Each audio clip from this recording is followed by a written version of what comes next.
porta. E muitos dizem ainda que a palavra fere, que a palavra dói. E isso é papo de quem não vai ouvir a Bíblia. E isso é conversa de quem não vai ouvir a verdade.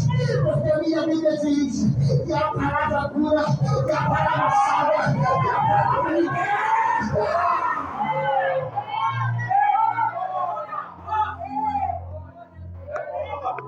A palavra liberta. Conhecereis a verdade vos libertará. Se verdadeiramente o Filho do Homem vos libertar, sereis livres. Porque, aleluia, Jesus, o servo ele não fica na casa, mas o filho ele fica. Então vai ter a comunhão que Deus determinou no jardim e foi ofuscado pela queda de Adão. A Bíblia diz que quando o homem cai, o homem perde. Nós temos que entender que Deus cerrou um caminho que levava a árvore da vida. Isso aqui é interessante. O caminho foi cerrado. A Bíblia diz que Deus colocou uma espada flamejante para vigiar o caminho.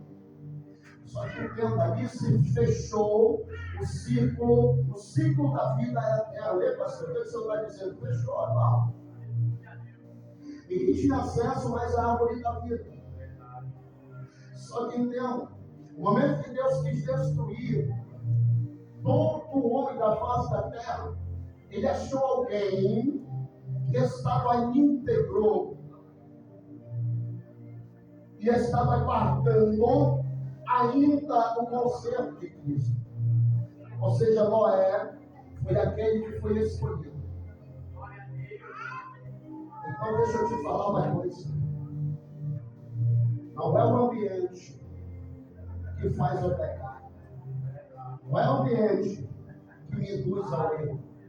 Não é o ambiente que me leva à queda.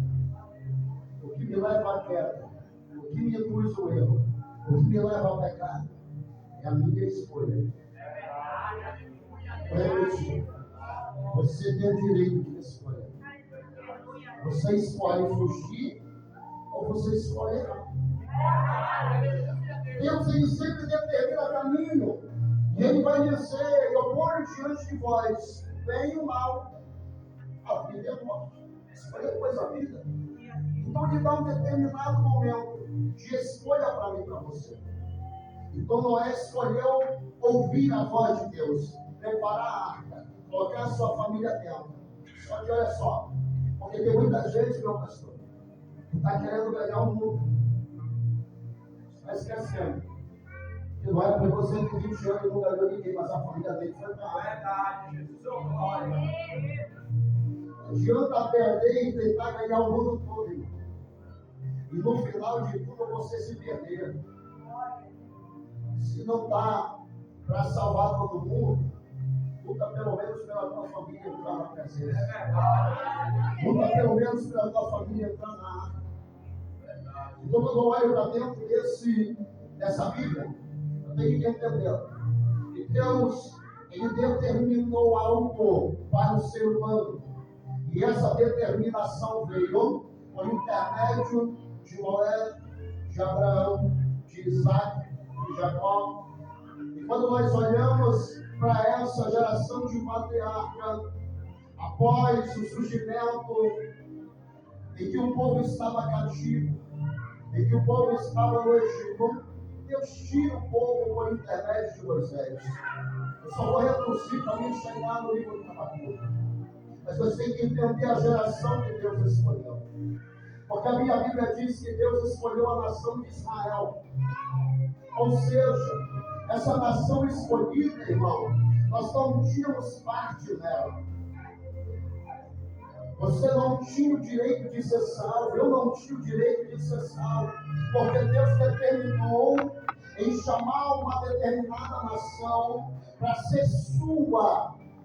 Só que olha só, o contexto de nós olhar para dentro da Bíblia e ver que essa geração, pelo pecado, pelo erro e pela sua falha e pela rejeição da palavra de Deus, eu e você tivemos uma porta. Só que essa porta é que tem sido difícil de entrar, meu pastor. Essa porta é que tem sido difícil de entrar. Por quê, pastor? Porque quando eu olho para dentro da Bíblia, a Bíblia vai dizer que Moisés é encarregado de tirar o povo. Moisés, pela desobediência, olha só, pela desobediência, ele perde o acesso à terra prometida. Josué, verso 7, entra em seu lugar e Deus decide entregar a cidade para o povo. As muralhas de Jericó, que era intransponível e transpassável. A Bíblia diz que Deus deu uma ordem para o povo rodear, e quando o povo rodeia, a Bíblia diz que em um dia cada dia davam 7 voltas, em um dia eles deram 7 voltas. A Bíblia diz que quando eles gritam, as muralhas vêm ao chão. Só que entende, a terra está lá. Só que tem algo, meu pastor, para herdar essa terra, Deus já tinha dado, entregado. Só que para você herdar, você tem que se esforçar. Só que para você herdar, você tem que trabalhar, você tem que guerrear, e você tem que lutar para herdar aquilo que Deus entregou. Aleluia!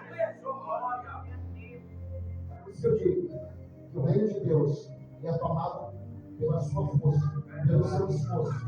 Então nós temos que entender que quando essa geração ela começa a ser dominada pelos juízes, ela começa, aleluia, Jesus, a ser dominada por homens que eram levantados por Deus para tirar eles do aperto todas as vezes que eles pecavam, viravam as costas para Deus. Chega um momento que o povo vai decidir pedir rei. E esses reis são levantados na face da terra. A Bíblia diz que o primeiro rei foi Saul. A Bíblia diz que o segundo rei é um homem tão conhecido, que é o chamado Davi. Só que nós temos que entender que nessa era de reinado surgiu muitos reis que não ouviram a voz do Senhor. E essa geração, ela foi se estendendo. Não foi pela escolha de Deus, mas porque o povo queria.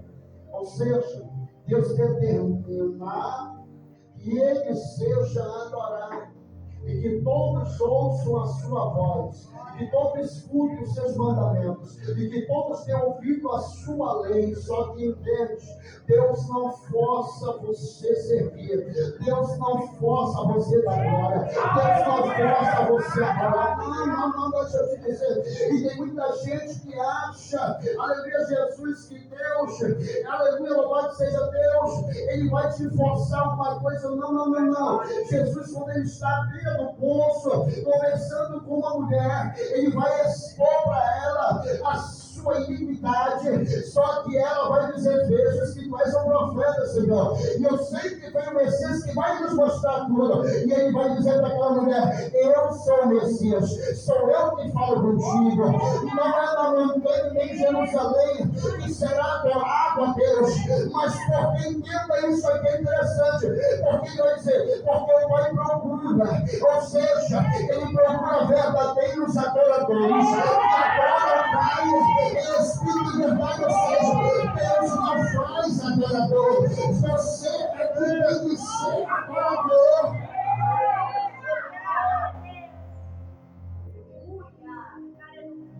Davi era adorador, irmão. Você não vê Deus fazendo Davi adorador. Ele dava essas malhadas, mas ele pegava a sua arma e adorava Deus. Vou repetir, e adorava Deus. Só que a geração de hoje adora dentro da igreja. Aqui eu adoro, aqui eu louvo, aqui eu canto, aqui eu pulo, aqui eu salto. Porque adorar a Deus dentro do templo é muito fácil. Porque adorar a Deus dentro da igreja é muito mais fácil. Porque alguém está me observando. Eu estou na frente do meu pastor, eu estou na frente da minha pastora. Eu tenho que me colocar como servo aqui dentro. Então aqui eu adoro. Só que quando sai daqui, aleluia, aí tem muita gente que esquece que estava adorando. Aí começa a ir para sua casa, aí vai chamar palavrão, glória, Aqui vai praticar os atos que não era para praticar. Você tem que entender uma coisa, que você não é